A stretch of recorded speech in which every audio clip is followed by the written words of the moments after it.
So I'm gonna apologize for a little bit of background noise. I got the dryer going, baby's up and running around. But I run into a lot of brand new players, and I kind of figured it was time for maybe another character tips and tricks type of thing. Keep in mind, I only have this up just to show. I've got 1,061 hours into this game. I've literally been playing since day one.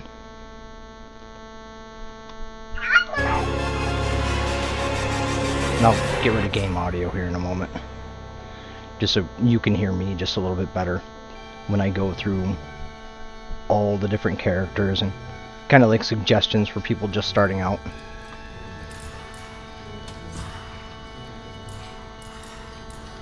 So bear with me for just a moment. Alright.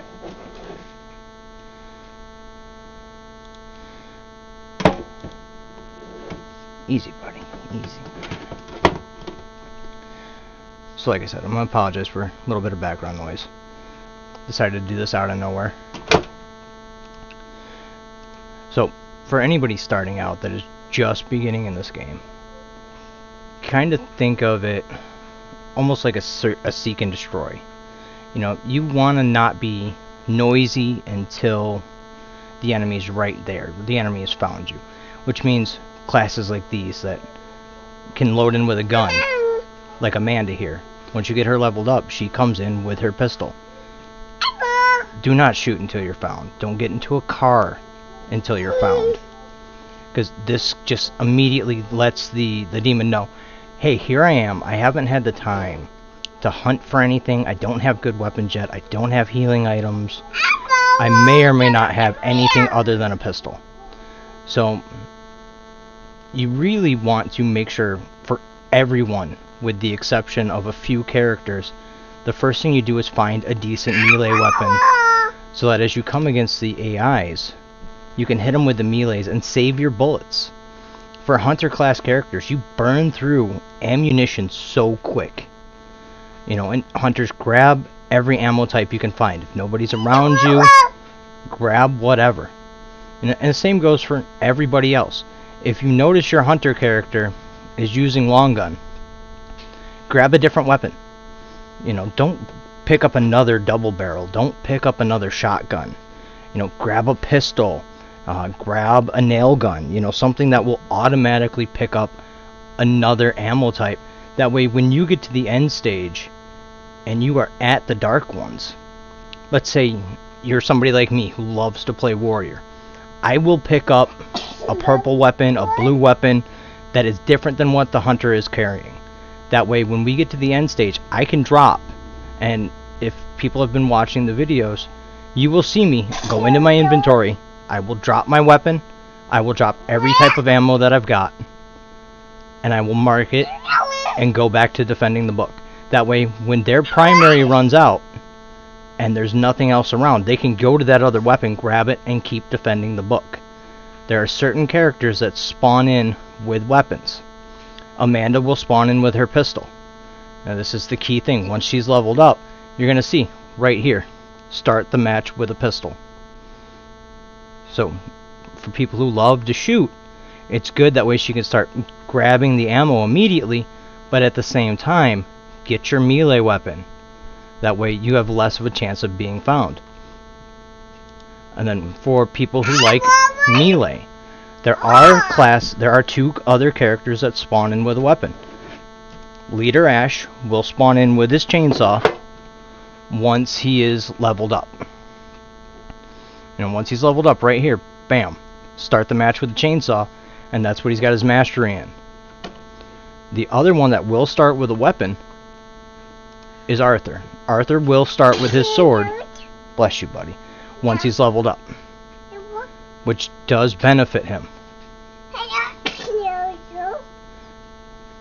You know, so definitely two characters just to start off. Be silent and quiet and start attacking things as you go on. Now, with Ball being the way that he is, fear is a huge thing, and I'm starting to run more fear-based, you know, with Fear No Evil. Like right now, I'm working on Ash. He's almost done. Almost to Prestige 5. I just got to get some more damage in. But with the way I got his build right now, balance bar. Because he benefits from doing finishers. He gets that little bit of shield every time he does a finisher attack. So I've got his build set up so that I do more damage on the last hit of the combo, take down my fear so I'm a little bit harder to possess. I've got, max toughness right here for industrial strength. I've got max toughness, balance bar. And I come against more basics being possessed and used than elites. So for now it's here. When I get that last point, I'm going to put it into this one right here. And there's two others that also benefit from that style of build. Leader Ash buffs the team every time he does dismemberment or a finisher. Arthur, every time he does dismemberment or every time he does a finisher, it extends his Lord's Wrath. So it's buffing the team all around him. These three right here really benefit from it. A total damage powerhouse like Scotty benefits from a similar style because everything he kills, it takes down his fear. So, my Scotty build has really not changed much. I just went over and took down the fear, made it so that I'm, doing the balance bar damage, because when you're hitting those finishers, it makes you invincible to attack. And if you can chain it while capping a point or trying to just buy time for the demon to run out of energy, you just keep hitting those finishing moves over and over as quickly as you can. It buys you time to get distance or for your team to get over or to cap a point. There's been plenty of times playing both Scotty or playing Warrior Ash where I'm just chaining finishers over and over again, and Ash really benefits from it. Just for that little bit of shield. So I could chain a finisher, take a hit, shield blast goes off. Chain a finisher, take a hit. I'm constantly putting damage on everything around me, which is decent. Support classes. If you're playing support, there's a bunch of good options for you. We all know what I mean. I like the blacksmith. He's a warrior based. But Pablo, he's invisible. He's got the shields that he pops out every couple of seconds. If you're playing Pablo, pop those shields. When you pop that shield, your team is invisible for a little bit, which can help if you're trying to make distance. Now, you get in a car, the demon, if they level up their demon vision, can see that car. It's not going to show you on the map, but it will show you in the car moving around on the map. So for the people that have been playing for a while, and they like to immediately hop into a car as Pablo, the demon can still see you. It's just they don't get the notification. The car's not highlighted if the stuff is not leveled up for him, but he can still find you. So that's one thing to consider there. But really, my end goal with this is just to let you guys know, there are characters that you want to play that have benefits to being stealthy and to, basically give you a grasp of who you could start with. Support Ash is great once you get him leveled up and you find a decent melee weapon because of his alternative healing. The damage is restored as health. So if you can get a decent weapon like a fire axe, something that can hit relatively hard, the amount of damage that is restored to yourself and the team can keep you going when you run out of shemps. He is very key on that, plus his ability brings down the fear of everyone around you, which will help your teammates from getting possessed. So he is another good one to consider in the beginning. Mine right now, I'm more set for headshot for that secondary healing mode, where you mark them. When you hit them in the headshot, you'll know you got it because there'll be this green light in their head. Everybody else who shoots it at their head and gets a headshot is going to get some heals. So it's another great benefit, these two things right here. So if you've got hunters that are, out on the edge of the objective, they're taking their shots. If they're getting headshots too, Heals are coming everywhere. This guy can heal both ways. You can be in there swinging heavy attacks, healing yourself and all the warriors around you. You can back off with like a shotgun that holds 5 or 6 shots. Hit him in the head. You're going to get healing from the pellets. So you can keep pegging at the head. The hunters can peg at the head. And it just benefits the entire team. I mean, you can also have Cheryl.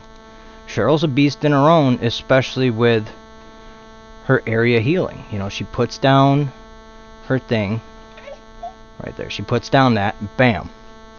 Everybody in that circle is healed. Not by much, but you know, it's some steady healing. And you can also, since her drinking a cola will go ahead and take down the fear resistance, if you stock her up so she can hold boatloads of colas, the fear level starts to creep up. People are semi-injured, drink a cola, everybody around you's fear goes down. It helps out. My Cheryl, when I play, I want to get objectives done quick. So I went this route with her, and I took it so that I can find just a little bit easier my pieces, and then 7% extra. If you pair this with some leaders that also have the fast forward on, you can cap points relatively quickly, and that saves some of the colas you may have in your inventory. So, I mean, she has her benefits. She most definitely does. Now, I don't really play Pablo much. I don't really play David. Blacksmith, you guys know I play melee characters. It's what I enjoy doing. You know, and he just is a beast. At 5, he's got that 15. He already has the extra damage. He's got the balance bar. He's got the faster attack speed with his melees. He gets extra 400 health. And every time you pop an amulet, there's that chance it doesn't break. You've got the extra melee damage for yourself and everyone around you. And you've got the duration. At tier 5, it's not impressive. It goes from 20 to 22. But in some cases, that can make or break it. You know, and you really need to spend the time not being found in the beginning of the match. It gives you time to find stuff, get your pink F, get your stats up. You know, still make your way towards the points, you know, get those pieces of the map. But do it slowly. You know, walk from place to place. Don't get in the car until you're found. Don't shoot your gun until you're found. You know, don't fall from high places. That's another thing that people don't realize. If you fall from a really high place and your character hits the ground and makes that groan, and you see him stagger, that does give off a notification to the demon that you are somewhere on the map. And if they're paying attention, they know the direction to travel. Once they get close, they found you. And then by then, it's, you know, do what you can, get your stuff done, get your points, try to win the game. So, I mean, if there are characters you want that I have maxed out or I've started a level that you have questions on, I honestly don't play. I don't play these two. I will periodically play Hunter Ash. I will play Ed. I also don't play Mia. And even though I've got Brock maxed out, I don't really play Brock. You know, he's been nerfed into oblivion. But Ruby's still right up there on top. So, you know, anybody that you've got questions on. Henry is also another good one. If you want to start out with Henry, because Henry's got that invulnerability. Yeah, it's got a really long cooldown, but that can definitely help. You know, he's also got his additional shield bar. He's got the rebound. Some of the stuff I'm probably going to end up doing him after I do the Ashes. But my Henry is, I haven't messed with it. This is the build I've had on him forever. I don't play him too often. But he is another good one just for his invulnerability. That can be good for reviving a teammate. Or if you're being soloed by the demon. When you fight the demon and they expend energy, that's what helps them level up. You could hit your ability so that you don't take any damage. Run to a car. Get in the car and be gone. You could have that demon chase you in the car the entire time. As long as your teammates are on point and they are getting everything else, you know, searching for shemps, getting the pieces, you can distract for a long time driving around a map in a car. And if the demon doesn't catch on to it and take off and go after your teammates, that's on them. But this is very quick. It's off the top of my head. There's definitely a lot of things that come just from playing the game, like common places for chests to spawn. You know, there's a lot of maps that I could list off the top of my head and tell you specific points where they are. A lot of that's going to come just from playing the game. So hopefully this helps a tiny bit, gives you an idea who you might want to start with, you know, what not to do in the first 5 minutes of the map. You know, somebody like Ball can find you quick. These other ones are a little bit harder to find you fast, because his ability, once he springs that trap, he moves fast, and he can get from one side of the map to the other and find you. But, you know, like Necromancer's very slow. Puppeteer's still got their very early possession buffs. Damage Queen Henrietta right here. And the Plaguebringer with her range. But these people, these demons right here, take time to find you. They don't have that speed up that Ball's got, where he can trigger his special and arm every trap on the way from point A to point B, leveling him up quick and launching him across the map. So, you know, every match is going to be different. Every match is going to be case by case. Hopefully these little things help. Hopefully I don't sound like a total moron, which Annoyed will tell you I sound like a moron most of the time. But if you're just starting out in the game, hopefully this helps just a tiny bit, so that your experience is a little bit better. Nobody wants to come into a game like this and be instantly killed, instantly downed, and they don't understand why they're not getting better. Take a look at what you're doing. You know, are you shooting the gun early? Are you getting into a car because you spawned right next to it? You know, there are ways to buy time for the demon to not find you. You know, hopefully between this video and other videos that I've got on the channel, it can kind of help you a little bit. If you have questions, if there's things that you need me to explain better, I can always try to get footage of it. Like the one blacksmith video I put up where the blacksmith was stuck and he couldn't get out. And then I turned around and made the video of how to get him out. I ran into a similar situation myself where I was alone, I was driving a car, and I went above the caves atop of Lucky Valley Lodge. I drove the wrong way, fell into a pit, went to get out. When I exited the car, it put me into the rocks up top. The car disappeared, but thankfully in that case, the AI units still could see I was there, so they were still coming to try to attack me, and I could hit them. After a few attempts, I was able to get a finishing attack that pulled me out of the rock, and I was able to drop down into the caves. That I unfortunately do not have footage of, but I may be able to get it at some point in time. I may be able to have that situation happen again. I'm not going to on purpose get myself stuck into a rock, just because that's a detriment to me finishing the match and helping out the team. But like I said, there are things that come up. This game is glitchy. This game is not relatively easy for any newcomer. And if you have questions, by all means feel free to ask. If I have an answer for it, if I can make a video explaining it, you know, showing how to help you out, I'll do my best to do it. So, I mean, that's really all I wanted to cover on this. If you got any characters you want me to try, you know, you can pretty much see from the screen right here who I play. You know, these are a lot of good characters. Ed right now is great. Even though I am not good at Hunter, I will swear up and down I am horrible with Hunter. Ed is great right now. Just not with his crossbow. His crossbow with me is horrible. I go for like a blunderbuss. You know, something with a single shot. You know, I am built right here. Last chance. 20% extra damage with that last bullet. So I'll get like a blunderbuss. I'll get a double barrel. You know, deadly up close. So that when I'm there, dodging and taking shots, I can take him out. His skills for, you know, finding better items in crates, untrapping items.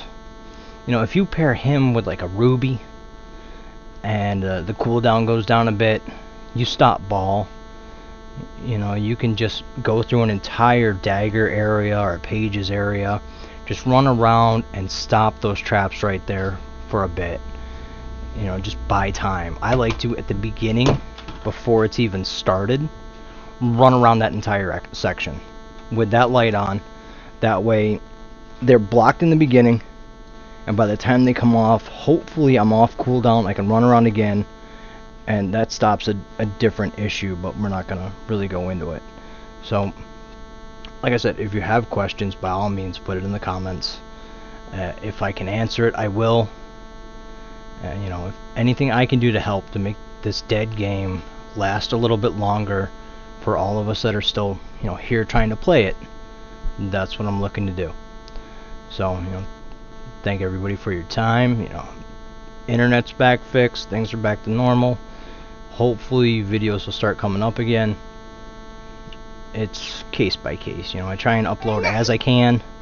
I'm not going to upload videos of me dealing with people disconnecting left and right on both sides of the fence, because at this point it's rather ridiculous. You could load in and all your teammates could disconnect except for you, or you get 5 minutes in and the demon's gone. So, who knows? But that's really all I wanted to touch base on. If it helps, great. If not, by all means let me know where I can improve on this, or like I said, if you have questions on anybody that you want to know, I'll try and play them. You know, I play as I can. Between work and the family, it's not quite as easy to just sit down and grind, but I do what I can to play as much as possible. And if at the end of the day I can help somebody in the game, I'd like to be able to do so. So, you know, thank everybody for watching. You know, and I hope you all have a good weekend when you get to it. This is a Friday. Well, no, it's a Thursday that I'm recording this, so Friday's coming. But, you know, everybody have a great day, and hopefully I'll catch you in the next one.